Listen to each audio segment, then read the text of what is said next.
কাল রাতে আমি একটা ভিডিও পোস্ট করেছিলাম যেখানে আমি বলেছিলাম যে বাড়ির বউদের পাশে যদি বাড়ির পুরুষেরা, ভাই, বাবা এবং স্বামীরা যদি পাশে থাকে সেই মেয়েটা অনেক দূর এগিয়ে যেতে পারে। যদিও সেখানে আমি উল্লেখ করিনি ভাই, বাবা বা মানে স্বামী, কিন্তু আমি বলেছি যদি বাড়ির পাশে যদি হাজব্যান্ডরা একটু সহযোগিতা করে সেই মেয়েটা অনেক দূর এগিয়ে যেতে পারে। তা যাই হোক, সেখানে তোমরা অনেক সুন্দর সুন্দর কমেন্ট করেছো, আর এটা ভেবে আমার খুব ভালো লাগলো যে ভিডিওটা তোমরা শেষ অবধি দেখেছো, কারণ আমি শেষের দিকে যে কথাগুলো বলেছিলাম তার ভিত্তিতেই তোমরা অনেক সুন্দর সুন্দর কমেন্ট করেছো। কিন্তু সেখানে কয়েকজন আবার এটাও কমেন্ট করেছে, ওই তো ডেইলি লাইফস্টাইল শেয়ার করে, এর মধ্যে আবার ক্রিয়েটিভিটি কি আছে? তা ডেইলি লাইফস্টাইল শেয়ার করাটা সত্যি ক্রিয়েটিভিটি নয়, একদমই নয়। আর আমি তো বলিও নি যে আমি কোনো ক্রিয়েটিভিটি কিছু পোস্ট করছি। আমি আমার জীবনযাত্রা কিভাবে এগিয়ে নিয়ে যাই, আমার ডেইলি লাইফস্টাইলটা কি, প্রত্যেকদিন কি খাচ্ছি, কি বাজার করছি, কিভাবে চলছি, সবটাই আমি শেয়ার করি। তা সেটা আপনার কাছে ক্রিয়েটিভিটি না থাকলেও কিন্তু আমি মনে করি এটার মধ্যেও ক্রিয়েটিভিটি আছে। তার কারণ বাড়ির প্রত্যেকটা মেয়ে বউরাই কিন্তু এখন সোশ্যাল মিডিয়াতে অ্যাক্টিভ। তারা সংসার যেরকম সামলাচ্ছে, স্বামী সামলাচ্ছে, বাচ্চা সামলাচ্ছে, তার পাশাপাশি ভিডিও কিন্তু করছে। কারণ ক্রিয়েটিভিটি না থাকলে সমান তালে এই একসাথে এতগুলো জায়গা সামলানো যায় না। আর তারপরে বাকি রইল আমার মধ্যে কি ক্রিয়েটিভিটি আছে। আপনি বোধহয় জানেন না, আমার একটা কুকিং চ্যানেল ছিল। সেই কুকিং চ্যানেলে নিয়মিত আমি সুন্দর সুন্দর রান্নার ভিডিও পোস্ট করতাম। আমি যেমন সুন্দর রান্না করতে পারি, তারপরে একটু আধটু সুন্দর করে কথাও বলতেও পারি, কারণ অনেক বন্ধুর মাধ্যমে সেটা আমি জানতে পারি যে দিদি তোমার কথাগুলো শুনতে ভীষণ ভালো লাগে। তারপরে আমার একটা পার্লার রয়েছে বাড়িতে, একটা সময় চুটিয়ে কাজ করেছি, যেমন হেয়ার কাটিং করতে পারি, এটার মধ্যে যেমন একটা ক্রিয়েটিভিটি রয়েছে, সেরকম আইব্রোজ করতে পারি, এটার মধ্যেও যেমন একটা ক্রিয়েটিভিটি রয়েছে, ফেসিয়াল, পার্লারে যে সমস্ত কাজগুলো হয়ে থাকে, তা এগুলো কিন্তু ক্রিয়েটিভ কাজের মধ্যেই পড়ে। কখনো এগুলো আমি সোশ্যাল মিডিয়াতে মানে তুলে ধরিনি, কিন্তু আমি আমার নিজের চুলও কিন্তু একাই কেটে থাকি, সেই ভিডিও পোস্ট আছে, আপনি গিয়ে একটু দেখে নেবেন। এটা কিন্তু ক্রিয়েটিভ কাজই, কারণ একই সঙ্গে এতগুলো কাজ মানুষ যখন জানে তাকে ক্রিয়েটিভ কাজই বলে।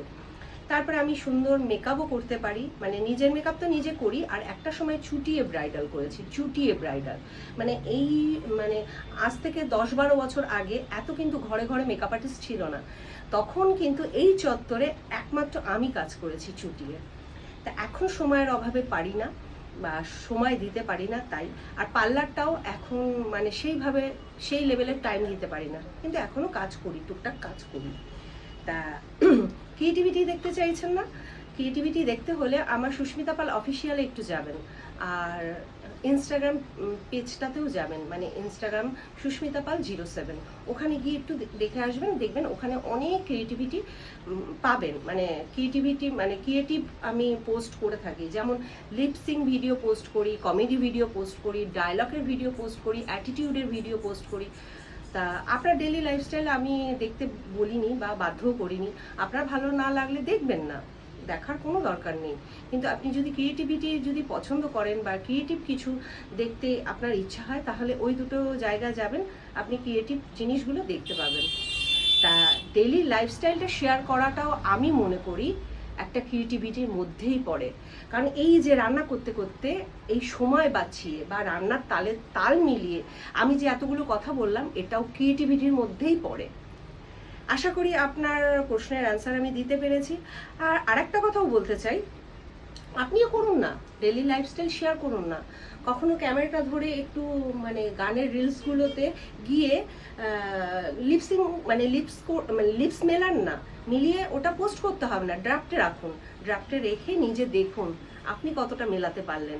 তার মধ্যে শুধু লিপসিং থাকে না, লিপসিংয়ের সাথে যে গানটা যে ধারাতে থাকে তার সাথে একটা এক্সপ্রেশন দিতে হয়, তার সাথে চোখ মুখ একটা মুখের ভঙ্গি দিয়ে আপনাকে সেই ফিলিংসটা বোঝাতে হয়। ঠিক আছে, তা আপনি একটু করে দেখুন, আপনাকে পোস্ট করতে হবে না, আপনি করে দেখুন তো ওটা ছাড়ার উপযোগ্য থাকে কিনা, মানে ছাড়ার উপযোগী থাকে কিনা। তা এতগুলো কথা বললাম একটাই কারণে, কারণ আপনাদের কাজ হচ্ছে এই বাড়ির মেয়ে বউদের দাবিয়ে রাখা, তাদেরকে এগোতে না দেওয়া, আপনাদের কাজ এটাই।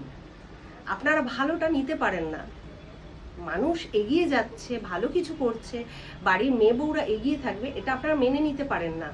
আর মেনে নেবেনই বা কি করে? আপনাদের তো সেই যোগ্যতাটাই নেই। মেনে নেওয়ার জন্য ক্রিয়েটিভিটির দরকার হয়, কারণ এই যে মানসিকতাটা, এটা সবার থাকে না। তা যাই হোক, ভিডিওটা অনেকটাই বড় হয়ে গেল। আর আমি কথাগুলো কতটা ঠিক বললাম বা ভুল বললাম, বন্ধুরা প্লিজ তোমরা আমাকে প্রতিনিয়ত যারা সাপোর্ট করে চলেছো, তারা একটা কমেন্টের মাধ্যমে জানিয়ে যেও আমি কথাগুলো ঠিক বললাম কি ভুল বললাম। চলো, টাটা।